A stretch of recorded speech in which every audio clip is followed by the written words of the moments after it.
தன் பாவங்களை மறைக்கிறவன் வாழ்வடைய மாட்டான், அவைகளை அறிக்கை செய்து விட்டுவிடுகிறவனோ இரக்கம் பெறுவான் என்று சொன்ன ஆண்டவராகிய இயேசுவின் நல்ல நாமத்தினாலே இந்த ஓய்வு நாள் பள்ளி பாட நிகழ்ச்சிகளுக்குள்ளாக உங்களை அன்போடு வாழ்த்தி வரவேற்றுக் கொள்கிறேன்.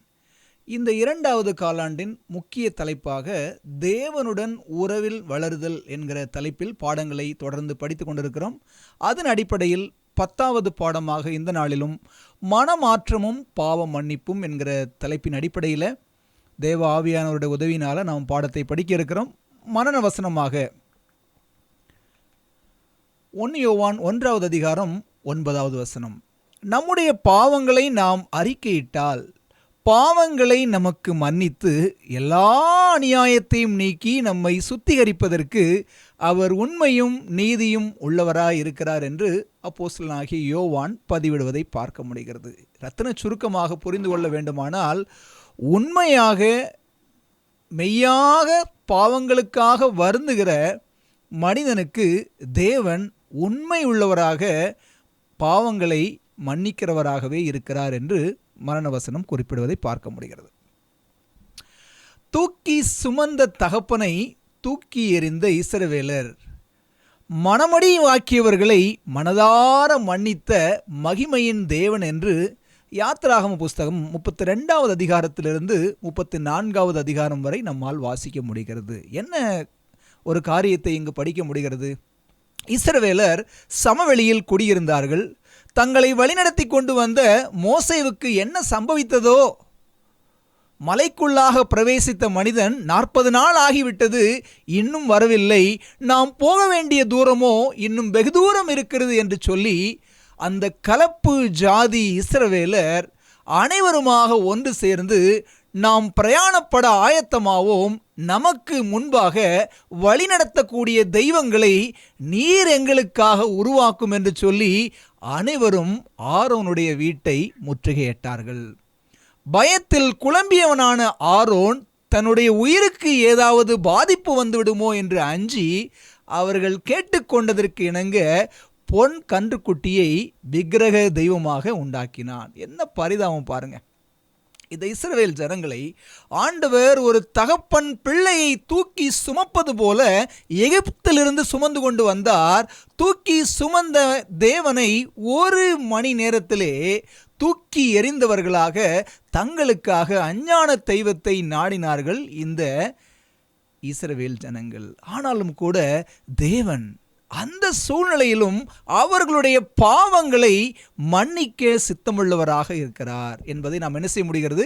புரிந்து கொள்ள முடிகிறது. இந்த நாளின் பாடத்தோட தலைப்பும் அதைத்தான் வெளிப்படுத்துகிறது. இந்த நாளிலும் கூட மனமாற்றமும் பாவ மன்னிப்பும் என்கிற தலைப்பில் ஜெபத்தோடு கூட நாம் பாடங்களை படிக்க ஆயத்தமாவோமா? அன்புள்ள ஆண்டவரே, இந்த அருமையான நல்ல ஓய்வு நாள் பள்ளி பாட நிகழ்ச்சிக்காக உமக்கு நன்றி செலுத்துகிறோம். இந்த நாளில் நாங்கள் கற்றுக்கொள்ள இருக்கிற பாடத்தை தேவன் எங்களுக்கு கற்றுக் கொடுக்கும்படியாய் செபிக்கிறோம். அன்புள்ள ஆண்டவரே, பேச இருக்கிற அடியேன் பலவீனமான மனிதன், என்னுடைய வாயின் வார்த்தைகள் அல்ல பரலோக தெய்வத்தின் வார்த்தைகள் வெளிப்படவும் எங்களுடைய வாழ்க்கை அனலடையவும் தேவன் எங்களோடு பேசும்படியாய் இயேசுவின் வழியாக செபிக்கிறோம் நல்ல பிதாவே, ஆமேன். பரபரப்பான வாழ்க்கை அது பாதையை மாற்றும் வாழ்க்கை. என்ன என்று புரியவில்லையா? ஒரு சின்ன கற்பனையான ஒரு சூழ்நிலையை எடுத்துக்கொள்வோம். ஒரு 7ஆம் நாள் அட்வென்டிஸ்ட் சபையை சார்ந்த ஒரு குடும்ப பெண் ஆயத்த நாள் என்று அநேகமான பணிகள் தனக்கு இருக்கிறது. சூரிய அஸ்தமனத்திற்கு முன்பாக வேகமாக எப்படியாவது பணிகளை செய்து முடித்து விட வேண்டும் என்று சொல்லி வேகமாக வேலைகளை செய்கிறாள். ஆனாலும் ஓய்வு நாள் ஆரம்பமாயிருச்சு. சூரிய அஸ்தமனம் ஆகிவிட்டது. வேலைகளை முடித்த அவள் குடும்பத்தோடு அன்று தயாரித்திருந்த விசேஷித்த சாப்பாட்டை எல்லாரும் சேர்ந்து உட்கார்ந்து சாப்பிட்டாங்க. நேரம் ஆயிடுச்சு, ஆலயத்துக்கு போக வேண்டான்னு சொல்லி வீட்டிலே உட்கார்ந்து எல்லாரும் ஜெபம் பண்ணாங்க. தூங்க போயிட்டாங்க. அடுத்த நாள் ஓய்வு நாள் காலை வேளை. இந்த குடும்ப ஸ்திரீ அதிகாலையிலே எழுந்து குளியலறைக்கு சென்று பார்த்தால் அது அழுக்காக இருந்தது. அதை சுத்தம் செய்தால், சுத்தம் செய்து விட்டு வந்து பார்த்தால் தன்னுடைய இளைய மகன் படுக்கையை நனைத்திருந்தான். அந்த பெட்ஸ்ப்ரெட்டையும் ஏற்கனவே இருந்த அழுக்கு துணியெல்லாம் எடுத்துகிட்டு போய் அந்த அம்மா வாஷிங் மிஷினில் போட்டாங்களாம். வந்து பார்த்துட்டு தன்னுடைய கணவன் அன்றைக்கு ஆலயத்துக்கு போகிறதுக்கான சட்டையும் பேண்ட்டையும் அயன் பண்ண ஆரம்பித்தாங்க. மதியானத்துக்கு தேவையான ரொட்டியை செய்ய ஆரம்பித்தாங்க. இப்படியே செய்து கொண்டிருக்கும் போது தான் மனசில் தோணுச்சு, ஐயையோ இன்னைக்கு ஓய்வு நாள் ஆயிடுச்சே, ஆண்டவரோடு சிறப்பாக நேரத்தை செலவிடக்கூடிய இந்த நாளில் நான் ஏன் இதெல்லாம் செஞ்சிட்ருக்கேன் அப்படின்னு மனசில் தோணுனா கூட இன்னொரு பக்கம் சொல்லுது, நீ என்ன தப்பு பண்ணிட்ட, இதெல்லாம் அத்தியாவசியமான வேலை தானே, இதில் என்ன இருக்குது அப்படின்னு சொல்லிட்டு அவளுடைய மனசு அவளுக்கே சமாதானம் செய்து கொண்டுச்சான். கொஞ்ச நேரம் யோசித்து பார்த்தாலாம், உண்மையிலே இதெல்லாம் அத்தியாவசியமான வேலை தானா? கிறிஸ்துவுக்குள் அன்பானவர்களே, ஓய்வு நாள் ஆசரிப்பை பதம் பார்க்கக்கூடிய அன்றாட அலுவல்களில் அந்த குடும்ப ஸ்திரீ திளைத்திருந்தாள். சமையல் கட்டில் நின்று வேலை செஞ்சிட்டு இருக்கும்போது அவளுடைய கண்களில் கண்ணீர் வடிய ஆரம்பிச்சுதான். தேவனோடு எனக்கு நேரம் செலவழிக்க தேவன் கொடுத்த அற்புதமான ஒரு வாய்ப்பு ஓய்வு நாள். அந்த ஓய்வு நாளை நான் தேவனோடு செலவிடாமல் என்னுடைய அன்றாட அலுவல் நிமித்தமாக என்னுடைய உறவை நான் சிதைத்து கொண்டேன் என்று சொல்லி அந்த பெண்மணி அழ ஆரம்பிக்கிறா. அவள் யோசித்து பார்க்கிறா, மார்த்தாளை போல நான் அநேக காரியங்களை நினைத்து கவலைப்படுகிறேனோ. லூக்கா 10வது அதிகாரம் 40 முதல் 42 வரை வாசிக்கிறேன்ல. மார்த்தாளோ பற்பல வேலைகளை செய்வதில் மிகவும் வருத்தமடைந்து அவரிடத்தில் வந்து, ஆண்டவரே அப்படின்னு சொல்லி மார்த்தாள் புலம்புவதை போல நான் புலம்புறேனா? அப்போ ஏசாமியே அந்த சகோதரிட்ட பேசியது போல இருந்துச்சான். அநேக காரியங்களை குறித்து நீ கவலைப்பட்டு கலங்குகிறாய், தேவையானது ஒன்றே. மரியாள் தன்னை விட்டு எடுபடாத நல்ல பங்கை தெரிந்து கொண்டாள். எது நல்ல பங்கு? தேவனோடு நேரம் செலவிடுவதுதான் நல்ல பங்கு என்பதை உணர்ந்த அந்த ஸ்திரீ கண்ணீர் விட்டு அழுதாலாம். கிறிஸ்துவுக்குள் அன்பானவர்களே, இந்த உதாரணத்தோட நோக்கம் ஓய்வு நாளில் என்ன செய்யணும் என்ன செய்யக்கூடாது அப்படிங்கிறத போதிக்கிறதுக்காக அல்ல. இந்த உதாரணத்தோட நோக்கம் எது தேவனுக்கும் நமக்கும் இடையே உள்ள உறவை சிதைக்கிறது, என்னென்ன காரியம் தேவனோடு உள்ள நமது உறவை பலவீனப்படுத்துகிறது என்பதை நீங்களும் நானும் புரிந்து கொள்ள வேண்டும் என்பதற்காகவே தான் இந்த ஒரு உதாரணம். ஆனால் உண்மையிலே பாவம் நமக்கும் தேவனுக்கும் இடையேயான இடைவெளியை அதிகப்படுத்தும் பொழுது நாம் மனம் வருந்தி அழுகின்ற சூழ்நிலையில் தேவன் நாம் அழைக்காமலே நம் அருகில் வந்து நிற்கிறார். நம்முடைய மனதின் பாரங்களை அறிந்து நம்முடைய பாவங்களை மன்னிக்க அவர் சித்தமுள்ளவராக இருக்கிறார். நம்முடைய அழுக்கு வஸ்திரங்களை களைந்து எடுத்துவிட்டு அவருடைய நீதியின் வஸ்திரங்களை தருவதற்கு அவர் ஆயத்தமுள்ளவராக இருக்கிறார். பிரிவின் வலியை நாம உணர்ந்து கண்ணீரோடு மனம் திரும்பும் போது அழுக்கு வஸ்திரங்களை அகற்றி நீதியின் வஸ்திரங்களை கொடுப்பதற்கு ஆண்டவராக தேவன் சித்தமுள்ளவராக இருக்கிறார். படிக்கிறோம்ல, சகரியாவின் புஸ்தகம் 3வது அதிகாரம் 4வது வசனத்தில், அவர் தமக்கு முன்பாக நிற்கிறவர்களை நோக்கி இவன் மேல் இருக்கிற அழுக்கு வஸ்திரங்களை களைந்து போடுங்கள் என்றார். பின்பு அவனை நோக்கி, பார், நான் உன் அக்கிரமத்தை உன்னிலிருந்து நீங்க செய்து உனக்கு சிறந்த வஸ்திரங்களை தரிப்பித்தேன் என்றார். கிறிஸ்துவுக்குள் அன்பானவர்களே, நமக்கான முதல் பாடம் என்ன அப்படின்னு சொன்னால், இதை கேட்டுக்கொண்டிருக்கிற அன்பான சகோதரனே சகோதரியே, நம்முடைய ஓய்வு நாள் ஆசரிப்பில் தேவனோடு உள்ள நமது உறவை பதம் பார்க்கும்படியாக, நம்முடைய உறவை சிதைக்கும்படியாக நம்ம என்னென்ன காரியங்களை எல்லாம் அனுமதித்திருக்கிறோம். ஓய்வு நாள் காலையில் தான் உட்காந்து ஷேவ் பண்ணுறோமா? ஓய்வு நாள் காலையில் தான் உட்காந்து துணி அயன் பண்ணுறோமா? ஓய்வு நாள் காலையில் தான் உட்காந்து சமைக்கிறோமா? இதெல்லாம் பரிசேயத்துவமாக சுட்டி காட்டவில்லை, மாறாக தேவனோடு உள்ள நமது உறவை வளர்த்து கொள்ள தேவன் கொடுத்த அன்பு பரிசான ஓய்வு நாள் நேரத்தை நாம் வீணடித்து கொண்டிருக்கிறோம். இந்த காரியத்தில் நாம் தவறுவோமானால் இந்த நாளிலே நாம் மனம் திரும்ப வேண்டியது மிக மிக அவசியமாக இருக்கிறது. அடுத்தது 2வது ஒரு உதாரணம் பார்ப்போமே. ஒரு குடும்ப பெண்மணி குறித்து ஒரு உதாரணத்தை பார்த்தோம். இப்போ ஒரு குடும்ப தலைவனை கற்பனை செய்து கொள்வோம். ஒரு குடும்ப தலைவன் தன்னுடைய மனைவிட்டு அதிகமாக பேசுறது கிடையாது. அவர் செய்தது தவறு என்று அவருக்கு நல்லாவே தெரியும். இருந்தாலும் கூட தன் மனைவியிடம் அன்பில்லாமல் மிக கடுமையாகவே நடந்து கொள்வார். அநேக சமயத்தில் அவருடைய செயல் அவரையே வருத்தப்படுத்தி இருக்குது, தான் செய்கிறது தவறு என்று சொல்லி. ஆனாலும் கூட அவருடைய மனசு அவரை பார்த்து என்ன சொல்லுது அப்படின்னு சொன்னால், இப்படிப்பட்ட சூழ்நிலைக்கு இவள் தகுதி இல்லாமலா இருக்கிறா? இது எல்லாத்துக்கும் இவ சரியான ஆள் தானே, அவருடைய செயல்கள் இதுக்கு சரியாகத்தானே இருக்கிறது என்று சொல்லி தனக்குத்தானே நியாயப்படுத்தக்கூடிய ஒரு கணவனை நாம் என்ன செய்யலாம்? உதாரணமாக எடுத்துக்கொள்ளலாம். இந்த மாதிரி வாழ்க்கை சம்பவங்களை நீங்கள் உங்களுடைய வாழ்க்கையில் கடந்து வந்திருக்கிறீங்களா? யோசித்து பாருங்க. நம்முடைய தீய செயல்களை மறந்து நம்மை நாமே நியாயப்படுத்தி கொள்வது ரொம்ப ரொம்ப எளிதான காரியம். நம்ம தப்ப உணராமல் சூழ்நிலை எனக்கு அப்படி இருந்துச்சுப்பா, நான் என்ன பண்ண முடியும் என்று சொல்லி நம்மை நாமே நியாயப்படுத்துவது ரொம்ப எளிதான காரியம். ஆனால் நம்முடைய பாவத்தை, நம்முடைய தவறை வருந்தி, தயவுசெய்து என்னை மன்னிச்சிருங்க, நான் தப்பு பண்ணிட்டேன் அப்படின்னு தன்னுடைய செயலுக்காக வருந்தி மன்னிப்பு கேட்பது மிக மிக அரிதான காரியமாக இருக்கிறது. கிறிஸ்துவுக்குள் அன்பானவர்களே, ஒரு கணவன் மனைவி உறவுகளுக்குள்ளே ஒருமைப்பாடு, சமரசம் அவசியமாகப்படுகிறது. அப்படி இருந்தால்தான் உறவு வளர முடியும். இதே சூழ்நிலை தான் பாவத்தின் நிமித்தமாக மனுக்குலத்திற்கும் தேவனோடும் உள்ள உறவு சிதைந்து கிடக்கிறது. சிதைந்த உறவை நாம் புதுப்பிக்க வேண்டுமானால் அங்கும் ஒரு சமரசம், ஒரு ஒருமைப்பாடு, பாவத்தை மன்னிக்கிற அனுபவமும் பாவத்திற்காக வருந்துகிற அனுபவமும் மிக மிக அவசியமாக இருக்கிறது.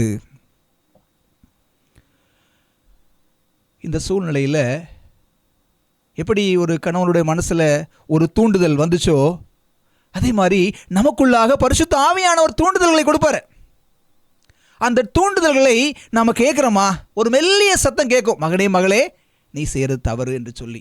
அந்த தூண்டுதல்களுக்கு நாம் செவி கொடுக்கிறோமா, அல்லது அந்த தூண்டுதல்களை துச்சமாக நினைத்து கொண்டிருக்கிறோமா? பரிசுத்த ஆவியானவரோட மிக மிக முக்கியமான வேலையே பாவத்தை குறித்தும் நீதியை குறித்தும் கண்டித்து உணர்த்துவது தான். யோவான் 16வது அதிகாரம் 8வது வசனத்தில் படிக்கிறோம். அந்த பரிசுத்த ஆவியானவரை தேவன் உறவை கட்டி எழுப்புவதற்காக ஒரு உன்னதமான ஒரு ஈவாக கொடுத்திருக்கிறார். படிக்கிறோம்ல, யோவான் 16:8 அவர் வந்து பாவத்தை குறித்தும் நீதியை குறித்தும் நியாய தீர்ப்பை குறித்து என்ன செய்வாரா? கண்டித்து உலகத்தை உணர்த்துவார் என்று சொல்லி. ஆவியானவர் நம்மோடு இடைப்படும் போது நம்முடைய பாவங்களை நாம் நியாயப்படுத்துகிறவர்களாக இருக்கிறோமா? ஆமாம் ஆண்டவரே, நான் தவறு செய்து விட்டேன், என்னை தயவாக மன்னியும் என்று சொல்லி நம்முடைய பாவ செயல்களுக்காக நாம் வருந்துகிறவராக இருக்கிறோமா? இந்த பரிசுத்த ஆவியானவர் வெட்டிய உறவை ஒட்ட வைக்க போராடுகிறார். அது என்ன வெட்டிய உறவு? பாவம் வரும் முன்பாக மனுக்குலம் தேவனோடு இணைக்கப்பட்டிருந்தது. பாவம் வந்த பின்பாக ஒரு பெரிய இடைவெளி, அந்த உறவில் ஒரு விரிசல் ஏற்பட்டது. இந்த விரிசல் ஏற்பட்ட உறவை சேர்க்கும்படியாக பரிசுத்த ஆவியானவர் செயல்படுகிறார். படிக்கிறோம்ல, யோவான் 15வது அதிகாரத்தில், நானே திராட்சை செடி, நீங்கள் கொடிகள், ஒருவன் என்னிலும் நான் அவனிலும் நிலைத்திருந்தால் மிகுந்த கனிகளை கொடுப்பீர்கள், என்னை இல்லாமல் உங்களால் ஒன்றும் செய்யக்கூடாது என்று ஆண்டவர் சொல்லுகிறார். இந்த செடியோடு கொடி இணைந்திருக்கும் பட்சத்திலே அது கனி கொடுக்க முடியும். கிறிஸ்துவுக்குள் அன்பானவர்களே, அநேக சமயத்தில் நம்ம பாவம் பண்ணிடுறோம், தீமையான செயலை செஞ்சிடறோம். ஆனால் எப்போ வருத்தப்படுவோம் தெரியுமா? நாம் செய்த பாவம் அல்லது நம்முடைய தீமையான செயல்கள் நமக்கே பாதிப்பை கொண்டு வந்துச்சுன்னு சொன்னால், ஆண்டவரே நான் தப்பு பண்ணிட்டேன், என்னை மன்னிங்க அப்படின்னு சொல்லி கேட்போம். இது உண்மையான மனமாற்றம் நினைக்கிறீங்களா? நான் சொல்கிறது புரியுதா உங்களுக்கு? நாம் செய்த தீய செயல்கள் நமக்கே பிரச்சனையை கொண்டு வரும்போது, ஆண்டவரே நான் பாவம் செஞ்சுட்டேன் அப்படின்னு சொல்லி கதறது உண்மையான மனமாற்றம் கிடையாது. நான் உங்களுக்கு புரிந்து கொள்வதற்கு ஒரு உதாரணம் சொல்கிறேன், கேளுங்க. சப்போஸ் நீங்கள் உங்களுடைய ஃபோனில் ஒரு சினிமாவோ ஒரு IPL மேட்சோ அல்லது ஏதோ அவசியம் இல்லாத ஒரு காரியத்தை பார்த்து உங்கள் நேரத்தை வீணடிச்சிட்ருக்கிறீங்க. கொஞ்ச நேரத்தில் அந்த ஃபோன் என்ன பண்ணிடுது, ஏதோ ஒரு மால் ஃபங்க்ஷன் ஆகி ரிப்பேர் ஆயிடுச்சு, ஏதோ ஒரு சாஃப்ட்வேர் இஷ்யூ ஆயிடுச்சு. உங்களால் உங்கள் ஃபோனை யூஸ் பண்ண முடியல. அடுத்த ஒரு வாரத்துக்கு உங்கள் ஃபோன் வேலை செய்யலை. உங்களால் யார்கிட்டையும் பேச முடியல, உங்கள் அப்பா அம்மா எப்படி இருக்காங்க, சொந்த பந்தங்கள் எப்படி இருக்காங்கன்னு பேச முடியல, நீங்கள் செலுத்த வேண்டிய எலக்ட்ரிசிட்டி பில் கட்ட முடியல, நீங்கள் யாருக்கெல்லாம் பணப்பட்டுவாடா செய்யணுமோ ஆன்லைனில் செய்ய முடியலை. இப்படி உங்களுடைய எல்லா வேலையும் முடங்கும்போது, ஐயோ ஆண்டவருக்கு விரோதமாக நான் தப்பு பண்ணதுனால தான் என் ஃபோனை ஆண்டவர் என்ன செஞ்சிட்டாரு, ரிப்பேர் ஆகிட்டாரு அப்படின்னு சொல்லிட்டு நீங்கள் பாவ மன்னிப்பு கேட்டிங்கன்னு வச்சுங்களேன், அது உண்மையான பாவ மன்னிப்பு கிடையாது. ஏன்னா நாம் செய்த தவறான செயலுக்காக சில கஷ்டங்களை அனுபவிக்கிறோம். அந்த கஷ்டங்களின் நிமித்தமாக நாம் பாவம் செஞ்சுட்டோன்னு உணர்றது உண்மையான பாவ மன்னிப்பு இல்லை. உண்மையான மனமாற்றம், உண்மையான மனம் திரும்புதல் அப்படிங்கிறது வேற ஒன்றும் இல்லை. என்னுடைய தீமையான செயல் தேவனை மீண்டும் சிலுவையில் அடிக்கிறது, என் தேவனை மீண்டும் காயப்படுத்துகிறது என்று சொல்லி யார் ஒருத்தன், எந்த மனுஷி ஒருத்தி கதறுகிறாளோ, தேவன் வேதனைப்படுகிறார், அது எனக்கும் வேதனையாக இருக்கிறது என்று சொல்லி யார் உணர்றாங்களோ அதுதான் மெய்யான மனமாற்றம். கிறிஸ்துவுக்குள் அன்பானவர்களே, இன்னைக்கு நம்முடைய மனமாற்றம்லாம் இந்த மாதிரி இருக்குதா? நம்ம கஷ்டம் அனுபவிக்கும் போது மாத்திரம் மனம் திரும்புறது இல்லை. தேவன் எவ்வளவு கஷ்டப்படுகிறார், என் செயல் தேவனை எவ்வாறு பாதிக்கிறது என்று சொல்லி அந்த வலியை நான் அனுபவித்து தேவனிடம் திரும்புவதே ஒரு மெய்யான மனமாற்றமாக இருப்பதை நாம் என்ன செய்ய முடிகிறது, பார்க்க முடிகிறது. கிறிஸ்துவுக்குள் அன்பானவர்களே, அநேக சமயத்தில் நாமளே விரும்பி பாவத்தை செய்கிறதுனால தேவனோடு உள்ள உறவில் நம்மளால் வளர முடியாது. ஏன்னா நமக்கும் தேவனுக்கு இடையே பாவம் வந்து நிற்குது. அதனால தான் வேதம் சொல்லுகிறது, நாம் பாவம் செய்து என்ன செஞ்சிட்டோம், தேவ மகிமை அற்றவர்கள் ஆகிட்டோன்னு சொல்லி. ஆனால் பரிசுத்த ஆவியானவர் அடிக்கடி நம்முடைய பாவத்தை குறித்து நமக்கு நினைப்பூட்டிக்கிட்டே இருப்பார். அந்த நினைப்பூட்டுதலின் சத்தத்தை நாம் விரும்பியே பாவம் செஞ்சால் கூட அவர் அந்த சத்தத்தின் வாயிலாக நம்மிடம் நினைப்பூட்டி கொண்டே இருப்பார். அந்த சத்தத்தை கேட்டு மனம் திரும்ப வேண்டியது மிக மிக அவசியம். கண்டிப்பாக மனம் திரும்பி தான் ஆகணும். அந்த சத்தத்தை துச்சமாக நினைக்கிறோமா? கடைசியா பரிசுத்த ஆவியானவர் பேசினதை நீங்கள் எப்போ கேட்டீங்க? ஆமாம், நான் செஞ்சது ரொம்ப தப்பு, அவர் பேசினதை கேட்க முடிஞ்சா உங்களால்? அந்த மெல்லிய சத்தத்தை கேட்க முடிஞ்சா? இல்லை இல்லை இல்லை உங்களை நீங்களே நியாயப்படுத்தி கொண்டீங்களா? எனக்கு பிரியமான ஆணுடைய பிள்ளைகளே, ஒரு விஷயத்தை என்ன செய்யுங்க, யோசித்து பாருங்கள்.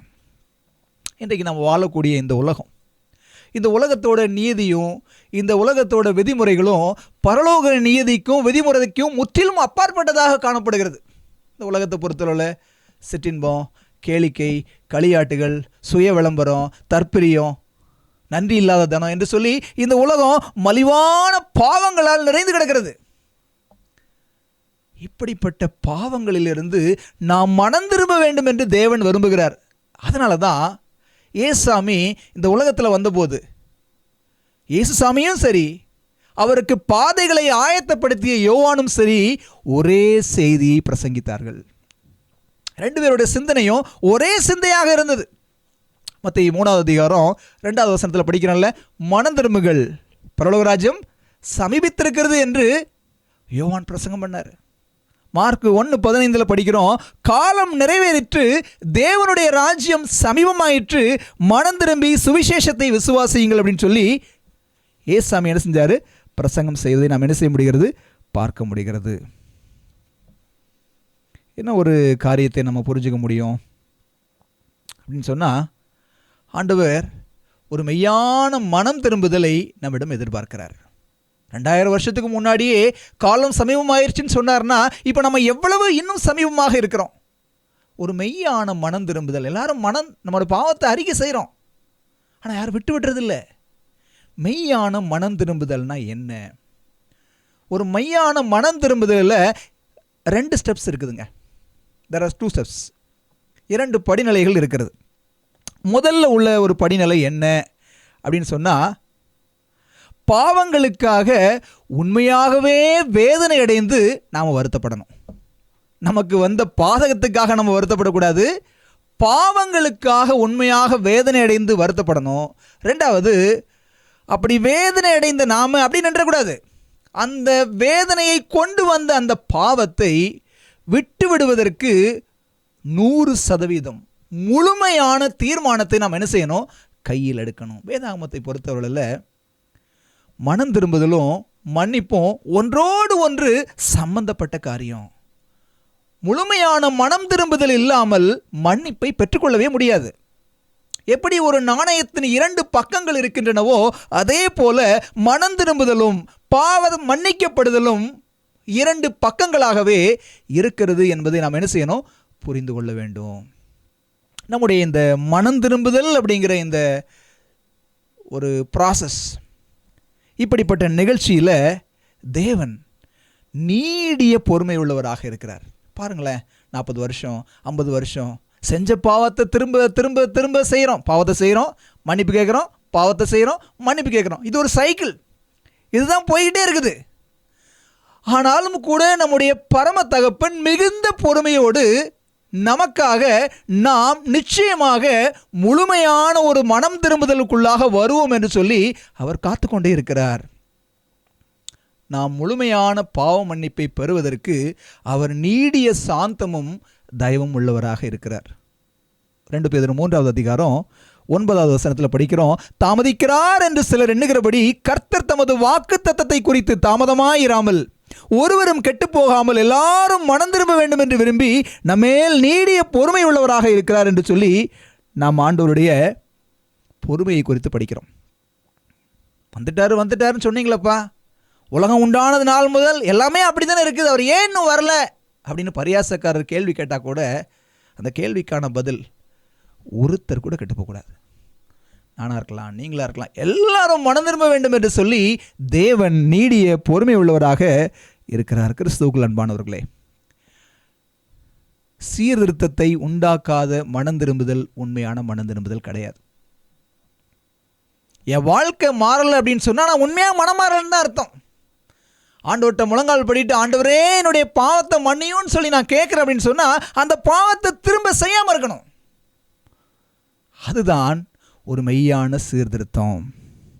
அறிக்கை செய்து விட்டுவிடாத ஒரு பாவத்தை இயேசுவின் நீதி ஒருபோதும் மூடாது. அதை மூடக்கூடிய மூடுதிரையாக இயேசுவின் நீதி இருக்க போகிறது கிடையாது. அறிக்கை செய்கிற பாவங்களை தேவ பலத்தால் நாம் விட்டுவிட பிரயாசப்பட வேண்டும். அடுத்த ஒரு காரியத்தை பார்ப்போம். ஆண்டவருடைய கிருபை. ஆண்டவருடைய கிருபைக்கு அளவே கிடையாது. சொல்லுவாங்கள்ல, வளர்த்த கடா மார்பில் பாய்ஞ்சிருச்சுன்னு சொல்லுவாங்க. வளர்த்த கடா மார்பில் பாய்ந்தாலும் வற்றாத கிருபை உள்ளம் கொண்டவர் தேவன். நான் ஆரம்பத்தில் இந்த பாடத்தை ஆரம்பிக்கும் போது சொன்னேன், இந்த உலக சரித்திரத்தில் இஸ்ரவேல் ஜனங்களைப் போல ஆண்டவருடைய அதிசயத்தை அனுபவித்த ஜனங்கள் எவரும் கிடையாது. அப்படி அனுபவித்த ஜனங்கள் தான் தேவனுடைய மார்பில் பாய்ந்தார்கள். அந்நிய தெய்வத்தை நாடி தேடி சென்றாங்க. ஆனாலும் கூட இந்த யாத்திராகமம் 32, 34 அதிகாரம்லாம் முடியும் போது ஆண்டவர் கோவப்பட்டு பேசலை. அப்போ தான் ஆண்டவர் சொல்கிறாரு, யாத்திராகமம் 34:6 படிக்கிறோம், கர்த்தர் அவனுக்கு முன்பாக கடந்து போகிற போது கர்த்தர் கர்த்தர் அவர் இரக்கமும் கிருபையும் நீடிய சாந்தமும் மகாதயையும் சத்தியம் உள்ள தேவன் என்று சொல்லி பார்க்கிறோம். ஆண்டவருடைய கிருபை அவ்வளவாக இருக்கிறது. ஆண்டவரே நான் பாவம் செஞ்சிட்டேன், பாவியாக என் மேலே கிருபையாயிரும் அப்படின்னு நம்ம கதரும் பொழுது நம்ம கூப்பிடுறதுக்கு முன்னாடி அவர் ஓடி வர்றாரு. பரிசுத்த ஆவியானவர் மூலமாக நம்முடைய நிந்தைகளை நீக்கி நீதியின் வஸ்திரத்தை அவர் கொடுக்கிறார். நாம் சத்தமிடும் முன்பாகவே அந்த நல்ல மெய்ப்பன் நம்முடைய இருதய வாசல் அருகே வந்து நின்று கதவை தட்டி கொண்டிருக்கிறார். எவ்வளவு பெரிய கிருபை பாருங்க. தூக்கி எறிந்த ஜனங்களையும் தூக்கி சுமக்க நினைக்கும் தேவன். அவருடைய கிருபை அளவில்லாத கிருபை. படிக்கிறோம்ல, ரோமர் 5வது அதிகாரம் 20வது வசனம், மேலும் மீறுதல் பெருகும்படிக்கு நியாயப்பிரமாணம் வந்தது, அப்படி இருந்தும் பாவம் பெருகின இடத்தில் கிருபை அதிகமாக பெருகிற்று. நினிவே ஜனங்களை யோசிச்சு பாருங்களேன். நினிவே ஜனங்களுடைய கூக்குரல் தேவ சந்நிதியில் எட்டியதுனால யோனா என்கிற தீர்க்கதரிசியை அனுப்பி 40 நாள் உண்டு நினிவே கவிழ்க்கப்பட்டு போகும், நினிவே நான் அழிக்க போறேன் அப்படின்னு சொல்லி சொன்னார் ஆண்டவர். ஆனால் ராஜா முதல் ஆண்டி வரை தங்களை தாழ்த்தி மெய்யான ஒரு மனம் திரும்புதலுக்கு நேராக அவர்கள் கடந்து வந்தபோது செய்வேன் என்று நினைத்த தீங்கிற்காக தேவன் பரிதாபப்பட்டார். இதுதாங்க ஆண்டவருடைய பெரிய கிருபை. இந்த கிருபையை அனுபவிக்க நமக்கு எந்த தகுதியும் கிடையாது. அந்த கிருபைக்காக நாம் காத்திருக்கிறோம். இந்த கிருபையை நாம் என்ன செய்வோம்? பயன்படுத்திக் கொள்வோம். கடைசியாக இந்த காரியங்களை நம்ம படிக்க வேண்டிய ஒரு முக்கியமான காரியம் தேவ நீதி அப்படிங்கிற ஒரு காரியம். தேவனுடைய நீதி அது ஒரு வஸ்திரத்துக்கு ஒப்பிட்டு சொல்லப்படுகிறது. பெரும்பாலும் மனிதர்கள் தங்களுடைய பகட்டையும் தங்களுடைய சிங்காரத்தையும் காட்டுவதற்கு ஆடைகளை அதிக விலை கொடுத்து வாங்கி போடுவாங்க. ஏன் போடுறீங்க அப்படின்னா தான் நான் யாருன்னு தெரியும் அப்படிம்பாங்க. ஆடை அழியும், ஆடம்பரமும் அழியும். ஆண்டவரோடு உள்ள உறவு மாத்திரமே பூவுலகத்திலிருந்து பரலோகத்துக்கு நம்ம எடுத்துகிட்டு போக முடியும். தேவனோடு உள்ள உறவு, தேவன் நமக்கு கொடுக்கக்கூடிய அந்த நீதியின் வஸ்திரம்.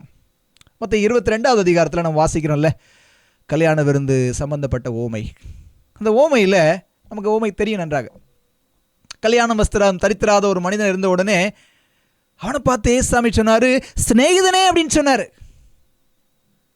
அப்பமோ அந்த மனிதனையும் தேவன் நேசிக்கிறார் என்பதை இதன் அடிப்படையில் நாம் என்ன செய்ய முடிகிறது, புரிந்து கொள்ள முடிகிறது. கல்யாண விருந்திற்கு அழைத்த அந்த எஜமான் எல்லாருக்கும் கல்யாண வஸ்திரம் கொடுத்தார். கல்யாண வஸ்திரத்தை பெற்றுக்கொள்ள ஆயத்தமில்லாதவனாக இருந்த மனிதனைத்தான் வெளியே தூக்கி எறிந்து அழுகையும் பற்கடிப்பும் உள்ள இடத்துல என்ன செஞ்சாங்க, போட்டாங்க. கிறிஸ்துவுக்குள் அன்பானவர்களே, நம்முடைய நீதி எல்லாம் அழுக்கான கந்தைகளாக இருக்கிறது. நாம் என்றைக்கு தேவ சமூகத்தில் அழுது கதறுகிறோமோ, நம்முடைய அழுக்கு வஸ்திரங்களை அகற்றி அவருடைய நீதியின் வஸ்திரங்களை தரிக்க கொடுக்க தேவன் சுத்தமுள்ளவராக இருக்கிறார் என்பதை இந்த ஓமை கொடுக்கிறது, சொல்லிக் கொடுக்கிறது.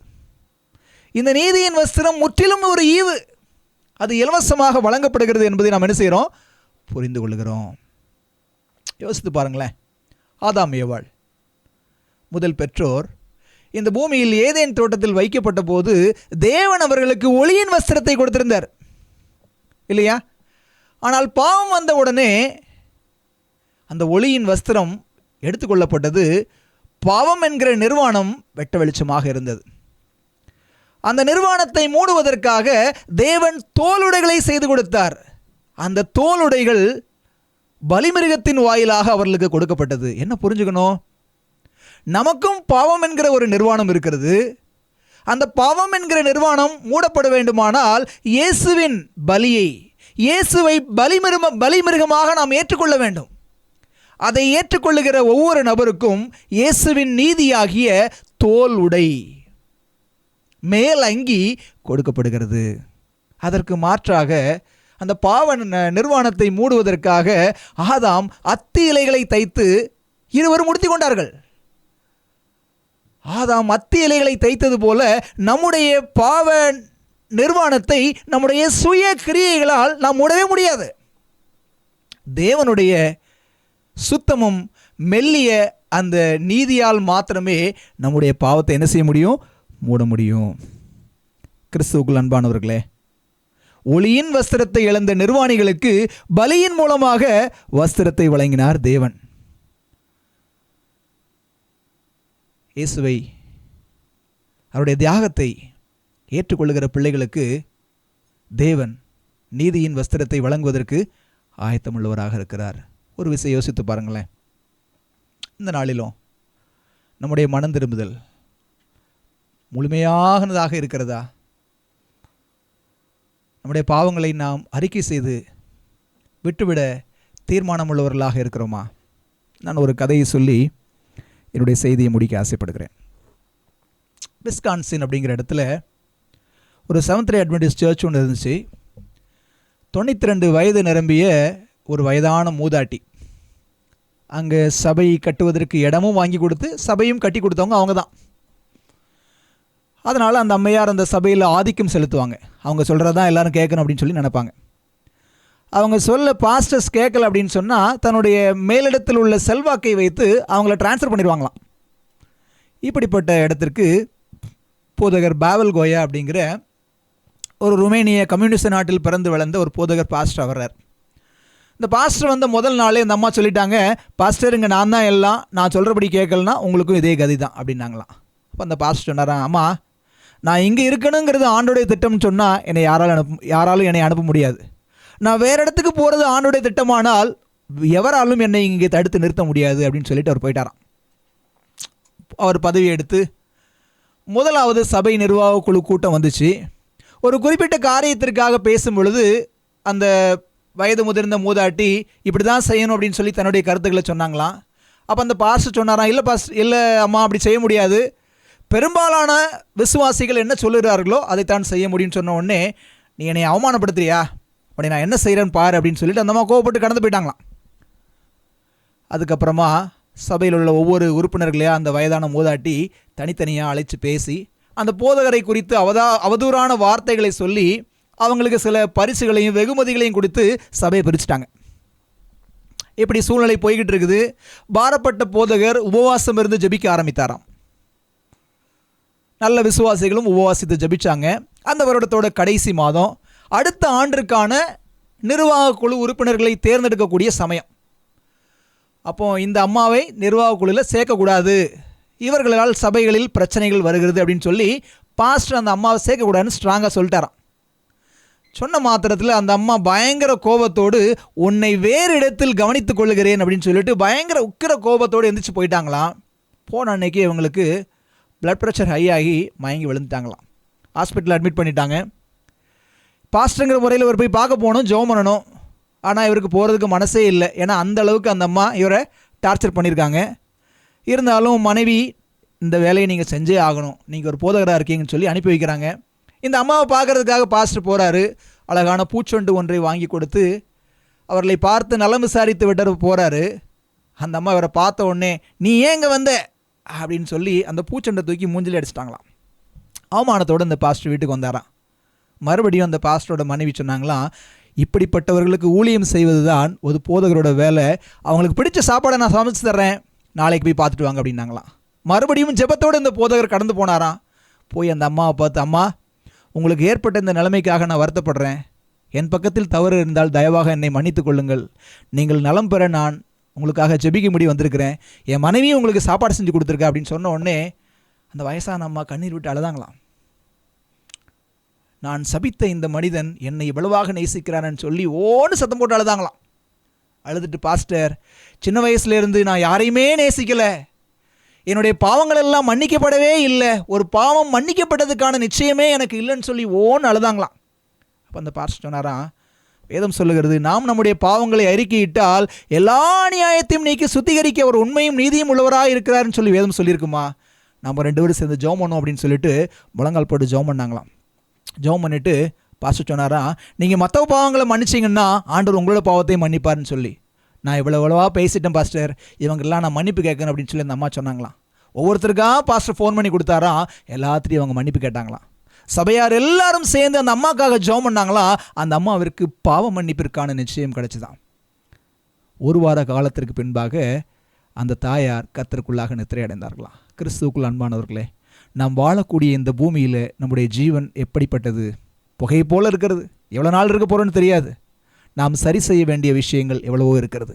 சகோதரருக்கிடையே இருக்கக்கூடிய மனஸ்தாபங்கள் ஏராளமாக இருக்கிறது. பிறருக்கு விரோதமாக செய்த பாவங்கள் அறிக்கையிடப்படாமல் எண்ணற்றவனவாக இருக்கிறது. உண்மையான மனம் திரும்புதலோடு இந்த நாளில் தேவ சமூகத்தில் நம்மை ஒப்புக் கொடுப்போம். கர்த்தர் நம்ம ஒருவரையும் ஆசீர்வதித்து வழிநடத்துவாராக. ஆமேன். ஜெபிப்போமா. அன்புள்ள ஆண்டவரே, இந்த நல்ல வேலைக்காக உமக்கு நன்றி செலுத்துகிறோம். மெய்யான மனம் திரும்புதல், பாவ மன்னிப்பு என்கிற தலைப்பின் அடிப்படையில் பாடத்தை படித்தோம். ஆண்டவரே, தேவன் பரிசுத்த ஆவியானவர் எங்களோடு பேசுகிற அந்த மெல்லிய சத்தத்தை கேட்டு எங்களுடைய பாவங்களை அறிக்கையிட்டு அவைகளை விட்டுவிட நாங்கள் நல்ல தீர்மானம் செய்ய செய்தியை கேட்ட ஒவ்வொரு பிள்ளைகளையும் அவருடைய இருதயத்தையும் கர்த்தர் ஆயத்தப்படுத்தும்படியாய் இயேசுவின் வழியாக ஜெபிக்கிறோம் நல்ல பிதாவே. ஆமென்.